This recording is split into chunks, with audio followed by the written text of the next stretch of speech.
Study with Kailash Bahuguna की YouTube channel में फिर से आपका स्वागत है। एक लंबे वक्त के बाद आपके सामने एक वीडियो प्रस्तुत कर रहा हूं जो एनसीईआरटी कक्षा 12 इतिहास का 13वां चैप्टर है। 12 चैप्टर तक हम कंप्लीट कर चुके हैं। आज 13वां लेसन है महात्मा गांधी और राष्ट्रीय आंदोलन। तो इसमें जो पहला टॉपिक है कक्षा 12 वाले, ध्यान रखें कि ये जो चैप्टर है यहाँ से अक्सर बोर्ड परीक्षा में प्रश्न पूछे जाते हैं। तो जो इनका इस चैप्टर का पहला जो टॉपिक है वो है असहयोग आंदोलन। असहयोग आंदोलन कैसे प्रारंभ हुआ, उसके क्या कारण थे, उसके क्या क्या कार्यक्रम रहे, कैसे हम कह सकते हैं क्या उसके सकारात्मक कार्यक्रम रहे, क्या नकारात्मक रहे, क्या असहयोग आंदोलन का महत्व रहा, ये सब बातें हम इस वीडियो में चर्चा करेंगे। तो शुरुआत करते हैं असहयोग आंदोलन। देखो, असहयोग आंदोलन यह है कि महात्मा गांधी अंग्रेजों की दमनकारी नीति से बहुत दुखी थे। फलस्वरूप उन्होंने 20 अगस्त 1920 को अहिंसात्मक असहयोग आंदोलन शुरू कर दिया।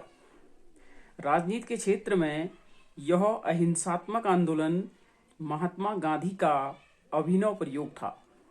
उन्होंने भारतीयों से यह विनती की थी कि वे अंग्रेजों द्वारा दी गई उपाधियों और सरकारी पदों को त्याग दें, अंग्रेजी विद्यालयों और विश्वविद्यालयों में अपने बच्चों को पढ़ने ना भेजें,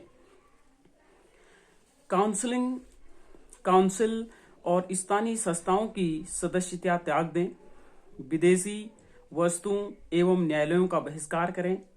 गांधी जी के अहिंसा पर आधारित इस सत्याग्रह आंदोलन का अच्छा परिणाम निकला।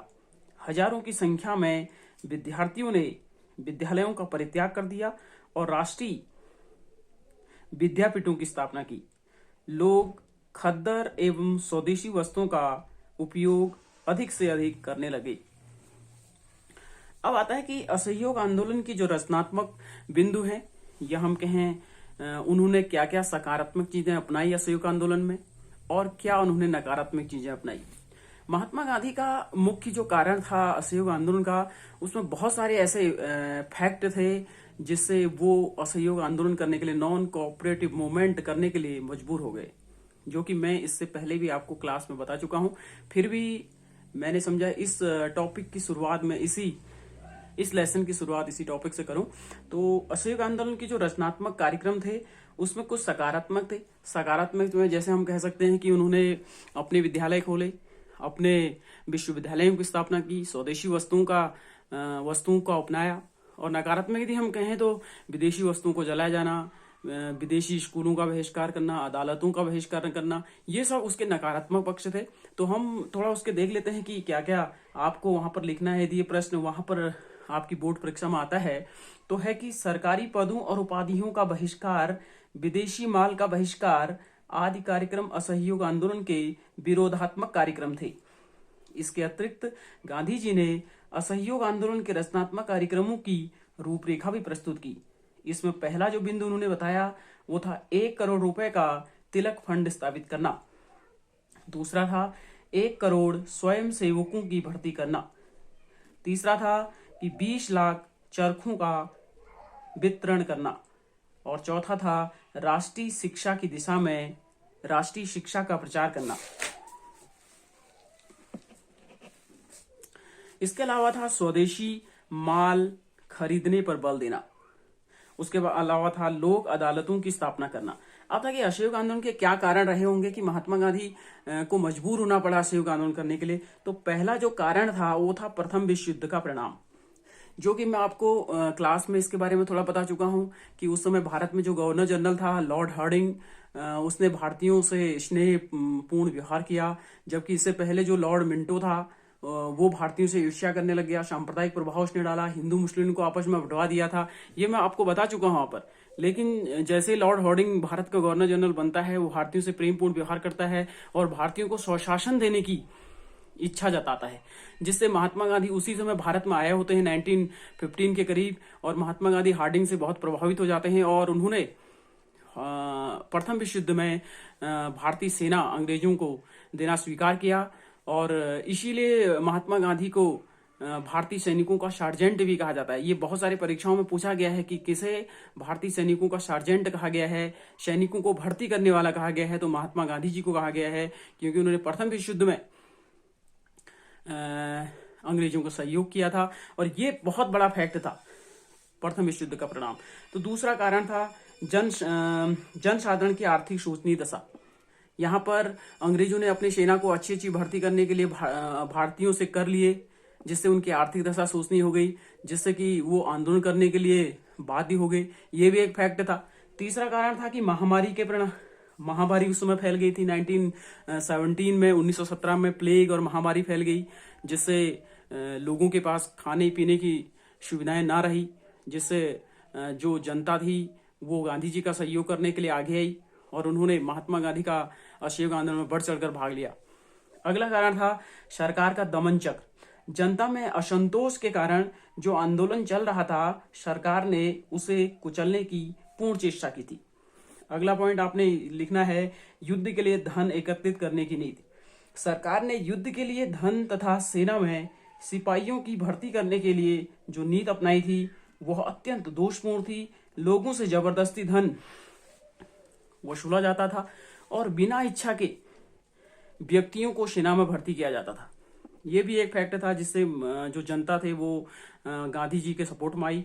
और जो छठा कारण था सैनिकों की बेकारी मतलब बेरोजगारी बढ़ गई। जैसे कि उन्होंने प्रथम विश्व युद्ध में सेना को भर्ती किया या लोगों को ज्यादा से ज्यादा सेना में भर्ती किया, लेकिन जैसे 1918 में विश्व युद्ध समाप्त हुआ, प्रथम विश्व युद्ध, उन्हीं लोगों को सेना से निकाल दिया। अब वो कहाँ जाते? जो लोग 5 साल से सेना में भर्ती हो गए हैं, उनकी रोजी रोटी का सवाल हो गया और उन्हें सेना से बाहर कर दिया गया। इसकी वजह से भी लोग नाराज हुए और उन्होंने असहयोग आंदोलन में गांधी जी का कंधे से कंधा मिलाकर सहयोग किया। अगला पॉइंट था मांटफोर्ड सुधारों से निराशा। ये बहुत महत्वपूर्ण है। 1919 में आया था मांटफोर्ड सुधार, जो कि 1919 के अधिनियम के नाम से भी जाना जाता है। इसके बारे में आगे चर्चा करेंगे जरूर। भारत की जनता ने ब्रिटिश सरकार को इस आशा से युद्ध में सहायता की कि उसे बदलने में स्वशासन प्राप्त होगा। मतलब 1919 का ये अधिनियम ये कहता था कि भारतीयों को स्वशासन दिया जाएगा, लेकिन जैसे ही युद्ध समाप्त हुआ अंग्रेजों ने हाथ खड़े कर दिए कि हम आपको स्वशासन नहीं देंगे। उसके बाद खिलाफत का प्रश्न। खिलाफत उस समय 1919 में खिलाफत आंदोलन चल गया था और युद्ध के बीच में सरकार ने भारतीय मुसलमानों को यह आश्वासन दिया था कि ना तो टर्की साम्राज्य का विघटन किया जाएगा और ना ही खिलाफत का अंत किया जाएगा। परंतु शेवर्स की संधि ने यह प्रदर्शित कर दिया कि सरकार ने मुसलमानों को धोखा दिया। मतलब ये टर्की प्रथम विश्व युद्ध में जब ब्रिटिश सरकार ने यह कहा था कि हम टर्की को ब्रिटिश साम्राज्य में नहीं मिलाएंगे, लेकिन जैसे विश्व युद्ध खत्म होता है तो टर्की साम्राज्य को ब्रिटिश अपने साम्राज्य में मिला लेते हैं, जिससे मुसलमान लोग होते हैं वो अंग्रेजों पे विश्वास नहीं करते हैं और वो उसके विरुद्ध हो जाते हैं। और इस मुसलमानों ने भी असहयोग आंदोलन में सहयोग किया, जिससे असहयोग आंदोलन एक बड़ा आंदोलन के रूप में भारत में उभरा। रॉलेट एक्ट, जो कि आप सब जानते हैं, उसको काला कानून के नाम से भी जाना गया। यह एक ऐसा कानून था कि अंग्रेजों को ये भनक लग गई थी कि भारतीय लोग अब अपने स्वशासन की मांग के लिए तीव्रता के लिए आगे बढ़ रहे हैं।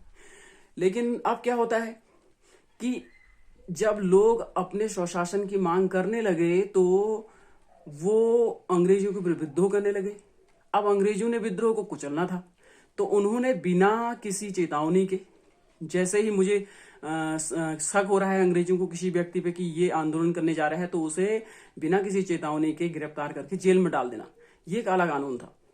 तो ये काला कानून भी असहयोग आंदोलन का कारण बना। और उसके बाद एक बहुत महत्वपूर्ण फैक्ट था, वो था जलियांवाला बाग हत्याकांड। इसके बारे में आप कक्षा 6 से ही पढ़ते आ रहे हैं। 13 अप्रैल 1919 में जब रॉलेट एक्ट का विरोध किया जा रहा था, तो उसी समय जनरल डायर, वहां का कमिश्नर कहेंगे हम, उस समय पंजाब का गवर्नर था। तो उसको पता चला कि पंजाब में एक सभा हो रही है, तो वो बिना किसी चेतावनी के जलियांवाला नामक स्थान पर, पंजाब में अमृतसर में पड़ता है, वहां पर भीड़ पर गोली चला देता है, जिसमें बहुत सारे लोग मारे जाते हैं। इसका महात्मा गांधी पर बहुत ज्यादा प्रभाव पड़ता है और महात्मा गांधी आंदोलन के लिए बाध्य होते हैं। तो ये सारे कारण असहयोग आंदोलन के रहे। अब इसके बारे में हम इसके बाद जो चर्चा करेंगे वो करेंगे कि असहयोग आंदोलन की जो कैसे प्रारंभ हुआ। असहयोग आंदोलन, ये तो उसके फैक्ट हो गए कि ये 8-10 फैक्ट हैं कि असहयोग आंदोलन प्रारंभ ऐसे हुआ, लेकिन इसकी शुरुआत हम कहाँ से मानेंगे, किस अधिवेशन में इसकी सहमत बनी और इस आंदोलन का क्या महत्व रहा है, क्या इंपॉर्टेंसी रही है भारत के लिए, इसके बारे में हम अगली क्लास में चर्चा करेंगे। तब तक के लिए इजाजत दीजिए। धन्यवाद। नमस्कार।